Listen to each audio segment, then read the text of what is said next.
I'm going to show you in this tutorial how you can add or remove widgets in MacBook Pro. So it's quite simple actually. If you right click on your mouse, or a shortcut I learned recently, if you actually hold control, what you just click, not right click, just click.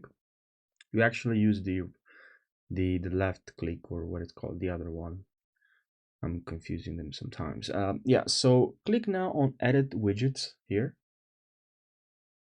And now here we have all the apps we can add on our screen, and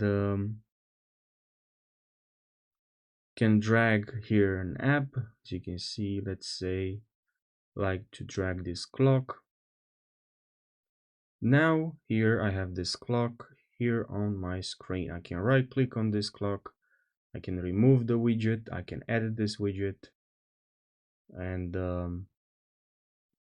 yeah, it's really nice and really helpful. Can click of course on this clock, and now I can start timer, stopwatch, alarm, and world clock.